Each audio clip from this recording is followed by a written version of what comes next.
Pemerintah akhirnya secara resmi menunda pengangkatan CPNS dan P3K 2024. Sebuah keputusan yang langsung menuai kemarahan publik. Ribuan calon ASN yang sudah menunggu bertahun-tahun, kini terancam masa depan mereka. Apa yang sebenarnya terjadi? Siapa yang harusnya bertanggung jawab? Bagaimana dampak besar kebijakan ini bagi ekonomi Indonesia? Dan inilah DB News Uncover.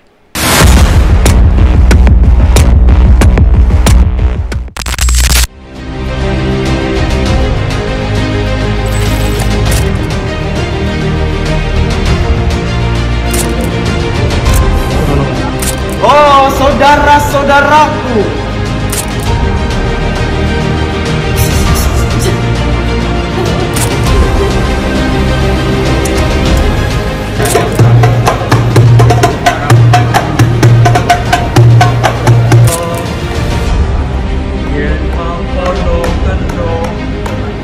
nama saya Daniel Rivaldo Nenggolan, asal tempat tinggal Jalan Binjai, kilometer 10,5 Gang Masjid. Formasi yang saya lama, formasi penjaga tahanan. Hari ini saya mendapatkan skor 489 di sesi kedua. Caranya saya selalu belajar tiap hari, mau di TIU, TWK, dan TKP. Kita mundur sedikit ke awal 2024. Pemerintah membuka seleksi CPNS dan P3K dengan formasi yang cukup besar. Harapan begitu tinggi, ribuan peserta berjuang mengikuti tes dengan persaingan yang ketat. Namun, siapa sangka, di tengah jalan, tiba-tiba muncul keputusan mengejutkan. Pengangkatan CPNS dan P3K 2024 ditunda.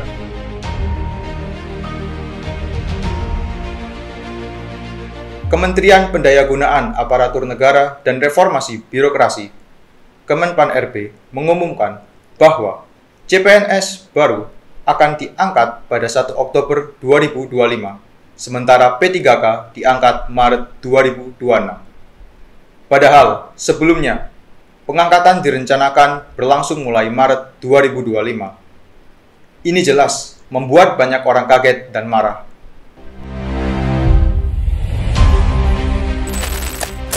ASN nasional secara menyeluruh dan adanya usulan penundaan seleksi dari beberapa daerah, pemerintah mengusulkan untuk dilakukan penyesuaian jadwal pengangkatan CASN sebagai pegawai ASN dengan perkiraan pengangkatan pada akhir 2025 atau di awal 2026.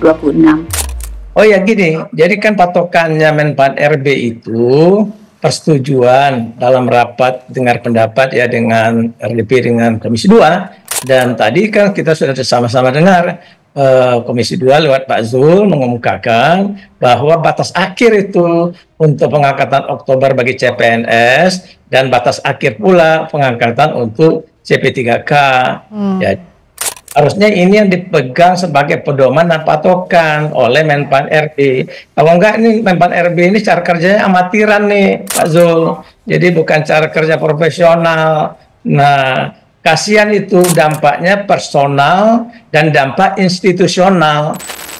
Tapi pertanyaannya, kenapa pemerintah menunda? Menpan RB menyebut alasan utama adalah penyesuaian anggaran dari efisiensi pengelolaan ASN di tingkat pusat dan daerah untuk mendukung program prioritas pembangunan.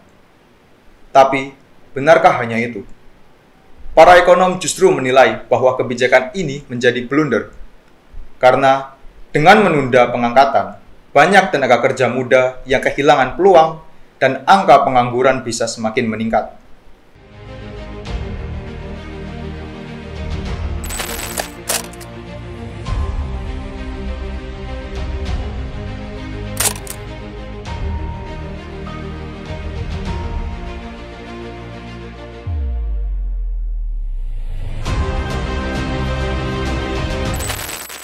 Dampaknya luar biasa besar. Ribuan calon CPNS dan P3K yang sudah berhenti dari pekerjaan sebelumnya demi fokus menjadi abdi negara kini menghadapi ketidakpastian. Perekonomian keluarga mereka terganggu. Para pengamat juga memperingatkan bahwa daya beli masyarakat bisa semakin melemah dan ini bisa memicu efek domino bagi perekonomian nasional. Direktur Eksekutif Center of Economic and Law Studies, Bima Yudhistira, mengatakan Penundaan pengangkatan CPNS ini menimbulkan efek berganda pada perekonomian Indonesia. Menurut Bima, total pendapatan CPNS yang berpotensi hilang akibat penundaan pengangkatan sebesar 6,76 triliun rupiah. Bima menilai, kebijakan tersebut menciptakan pengangguran semu karena sebagian besar CPNS ada yang sudah mengundurkan diri alias resign dari pekerjaan lamanya. Padahal, fungsi pembukaan formasi CPNS itu untuk menyerap tenaga kerja di saat kondisi swasta sedang lesu dan banyak pemutusan hubungan kerja atau PHK.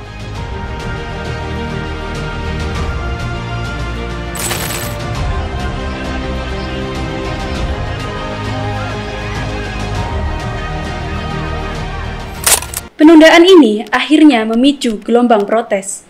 Ribuan peserta CPNS dan P3K turun ke jalan. Mereka melakukan aksi unjuk rasa di gedung DPR, kantor Kemenpan RB, hingga Istana Negara. Mereka menuntut pemerintah segera mencabut kebijakan penundaan ini. Bahkan di media sosial, tagar tolak penundaan CPNS menjadi trending. Petisi online yang menolak kebijakan ini sudah ditandatangani oleh puluhan ribu orang.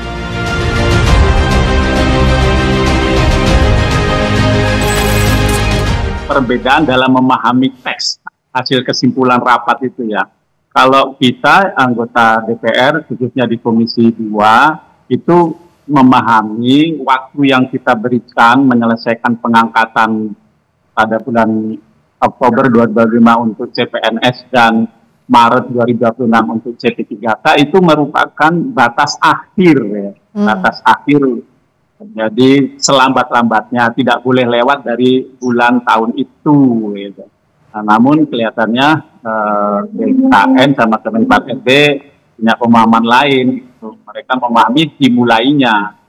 Itulah yang membuat akhirnya terjadi polemik lah begitu dan terjadi keputusan yang menurut saya ya yang membuat teman-teman CPNS dan teman-teman CP3K itu merasa ada tertunda. Pemerintah akhirnya buka suara. Menteri PAN RB Rini Widiantini menyatakan bahwa kebijakan ini sudah dipertimbangkan secara matang dan meminta para peserta CPNS dan P3K untuk tetap bersabar. Sementara itu, DPR RI juga mulai mendesak pemerintah agar segera mencari solusi yang baik. Indonesia yang belum mendapatkan kerja, terutama tentunya kepada para yang kita anggap tenaga kerja non-ASN yang selama ini menjadi beban kita. Beban dalam arti memberikan kepastian apakah mereka akan meneruskan atau sesuai dengan Undang-Undang 2023 mereka diberhentikan semua. Masalah ini kan kita sudah tahu dari tahun 2005. Saya sudah mengikuti permasalahan ini tahun 2005. Yang jelas, yang penting kita harus berikan adalah kepastian.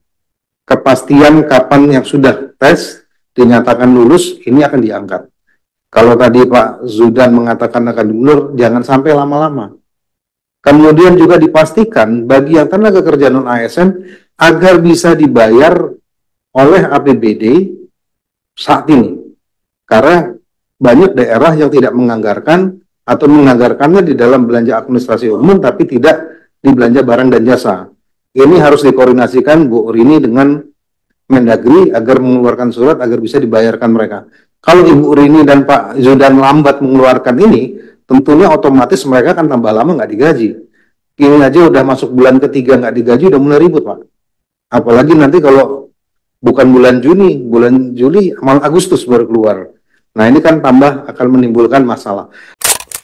Beberapa anggota DPR bahkan menyoroti bahwa penundaan ini bisa menjadi bumerang politik bagi pemerintah, terutama menjelang masa transisi pemerintahan baru. DPR meminta pemerintah untuk setidaknya memberikan solusi konkret bagi para calon ASN yang kini terkatung-katung. Jadi, apakah kebijakan ini benar-benar demi kebaikan negara, atau justru blunder yang bisa merugikan jutaan orang? Bagaimana nasib para calon ASN selanjutnya? Tulis pendapat kalian di kolom komentar. Haruskah pemerintah segera membatalkan penundaan ini? Jangan lupa like video ini, subscribe, dan share agar lebih banyak orang tahu apa yang sebenarnya terjadi. Sampai jumpa di video berikutnya.